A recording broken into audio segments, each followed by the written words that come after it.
Dámy a páni, prepáčte, že prichádzam až v tomto okamihu sem na toto miesto, hoci som v kultúrnom dome už pomerne dlho.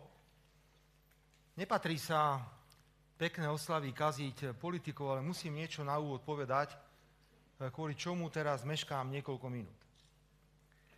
Videl som pred asi 5 minútami šokujúce video ukrajinského prezidenta Володимира Зеленського.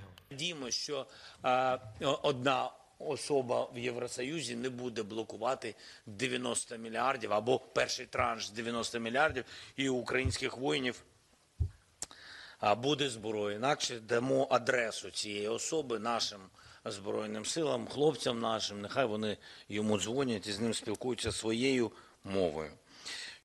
Video, na ktorom sa priamo vyhráža predsedovi vlády Maďarska Viktorovi Orbánovi za to, že maďarská vláda momentálne blokuje 90 miliardovú vojenskú pôžičku pre Ukrajinu. Ide o pôžičku, na ktorej sme sa ani my nezúčastnili a nezúčastníme sa, rovnako ako Česká republika a Maďarsko. Je neakceptovateľné, aby si myslel ukrajinský prezident Zelenský, že my sme jeho sluhovia a musíme urobiť všetko, čo očakáva. My mu pomáhame vo všetkom. On naopak nám škodí. Spôsobil nám 500 miliónovú škodu, pokiaľ ide o tranzitné poplatky pri plyne. Teraz zastavil ropu.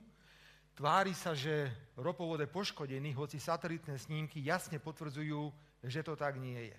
A on si dovolil povedať verejne, že dá adresu Viktora Orbána vojakom ukrajinskej armády a že už teda asi bude potom rozumieť Viktor Orbán jazyku, ktorým budú títo vojaci rozprávať. To je hrubé vydieranie, to je niečo, bez ohľadu na to, že na Ukrajine je vojna, musíme všetci odmietnúť. A využívam túto príležitosť, pretože vždy nahrávame tieto podujatia, aby sme mali dôkaz, že sú to normálne stretnutia a oficiálne žiadam všetkých najvyšších predstaviteľov Európskej únie. A budem veľmi konkrétny.